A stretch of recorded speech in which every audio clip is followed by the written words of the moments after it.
It all begins with a simple question, one that was never meant to be answered. Most people will merely ask the question without expecting any kind of response. Maybe that's for the best. For the others, the ones who demand an answer, it's the start of true understanding.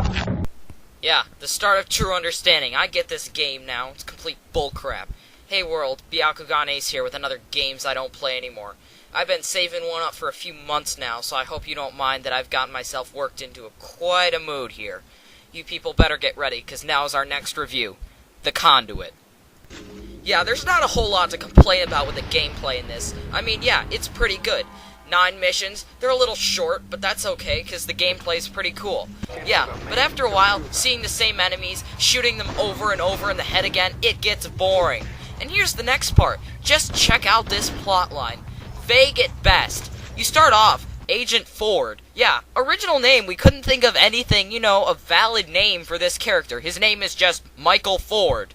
So, it starts off when he receives a mysterious transmission from John Adams. Yeah, way to use a presidential figurehead as means for justifying your crappy game.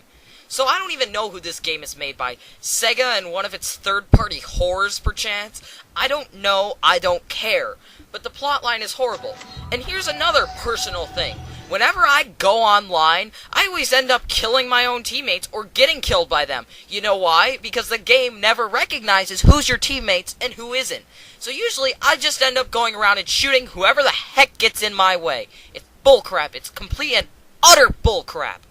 Anyway, back onto the plotline. You meet John Adams, and he assigns you a super secret mission in which you retrieve a ball that hacks into crap. I don't know how it charges or what kind of batteries it's running on, but it's freaking horrible.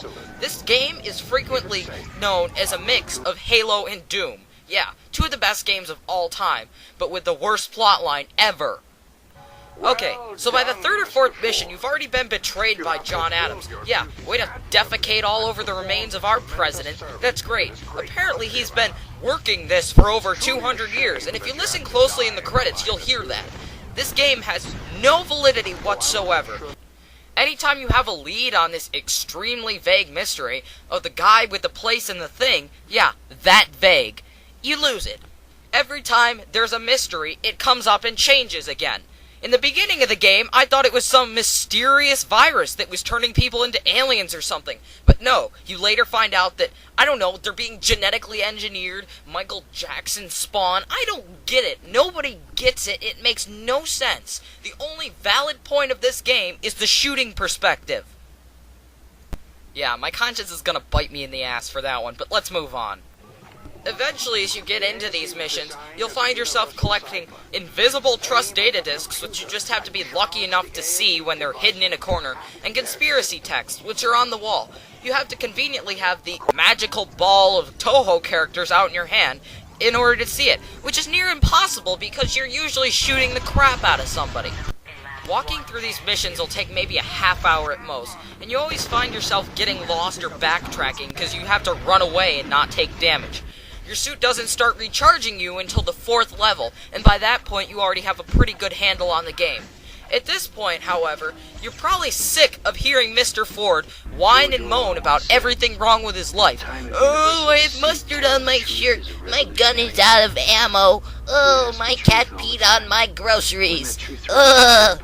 At this point, you've probably figured out that you can enter a promo code to turn him into an alien that only speaks freaking Cambodian. It's so much better. It is so much easier. Trust me. Enter the code. And just look at these alien designs. Mites, Drudge? Yeah, these Drudge drones look exactly like the elites from Halo. Apparently we're too cheap to even draw up our own designs, and egg sacs always end up hatching the aliens, along with mysterious conduits, which appear in random places. I don't know how they got built. I don't know how they got there. How has nobody noticed the outbreak of alien technology in the subways under Washington, D.C.? Speaking of that, one thing I can say I liked about the game was the movement of the character to several of Washington, D.C.'s famous monuments. The Library of Congress, the White House, yeah, they were all pretty cool, but the missions sucked. And once again, while I'm at that note, I'll cover the 9 missions. pretty simple. I like the premise of having the first mission as a setup, and also a flash forward to the future. You kind of know what's coming, but none of it ever seems to be relevant when you actually get to the mission that shows that point.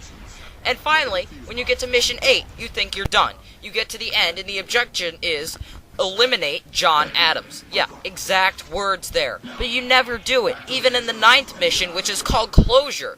In my opinion, closure means finishing things. What is wrong with this game? What is wrong with these designers? Have they never played Toho? Have they never played any classic game ever? Super Mario World? What is wrong with these people? They have no concept of plotline whatsoever. The part that has to irritate me the most about this game is the fact that there's never any bosses. Yeah, that's all. There's never a single boss. You have to fight 2 of these crab dog bug things. I don't even know what they're called, but they show up and they try to beat the crap out of you. All you have to do is hide in a corner and blast the crap out of them with a beam rifle. In the last mission, the closest you come to fighting a boss is an apparent clone of Prometheus, who, by the way, spoiler, is an alien himself, who's apparently Adam's favorite prisoner. When you finally catch up with Prometheus in Adam's lair, he's far from the devious terrorist you've imagined him to be. Oh, why, hello there, Michael. Oh yes, I forgot to mention the fact I'm an extra-dimensional being living in a canister. Oh yeah, it's cool. My DNA's being used to make these bunch of aliens, but it's not by my choice, so that therefore completes the plot line. Now please, Michael, remove your trust armor. This is the final upgrade to it. While we're at it, oh, have you ever seen a grown man naked? What about a grown interdimensional being? The concept's pretty much the same and the anatomy is too. It's okay, this probing, upgrade, will only take a second. Yes, it's very uncomfortable for both of us, but you'll enjoy it, I promise. And while I'm on the subject, have you ever seen any interdimensional being gladiator movies? They are quite the spectacle. Oh my god, I have to blow you up now.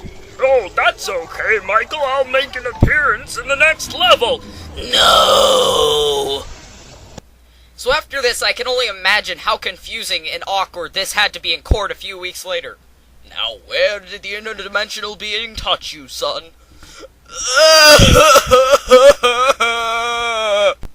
I'm just kidding, folks. None of this really happened. The game is horrible, it's really bad, but it's not that gay. Trust me, it's gay, but it's not that gay. So the final part of the game that really just pisses me off is the last mission. Once again, the objective is find and eliminate John Adams. But what do you end up doing? Running away from all the aliens coming out of the 5 conduits on the end of the room. That's it. At least you get all the weapons to blow the crap out of them, but you always end up backing up and running away so you don't die. So finally, when you do that, you end up hacking into power consoles that are somehow on the containment facilities used to house Prometheus's clones, which are, of course, coincidentally in that room. Using the all-seeing eye, you open up all 8 of them and you have 2 minutes to wipe out 8 of these freaking aliens. It's horrible, it's atrocious. My god, please do not buy this game. So after what is going to be most likely numerous tries for you, you'll end up beating the game, and running through to jump in the conduit at long last. Eventually, all you'll see is a lengthy cutscene of Michael being thrown through the conduit and a random view of some blue electronic thing. I don't know what that is. Is that like the Drudge Homeworld? I didn't even think they were aliens in the first place. What is up with this game? What is up with this premise? And then at the end of it, after the credits, where John Adams totally says you're dead. Yeah, real effective of the game. I just played through 9 missions to die. That's right. And after that, you see a random flash of an alien. The end. Hear it again. The end. No solution to the plot at all. They totally set it up for a sequel, which I refuse to buy. Well, that's about all I have to rant about. Looks like I finally cut this turd loose for the last time.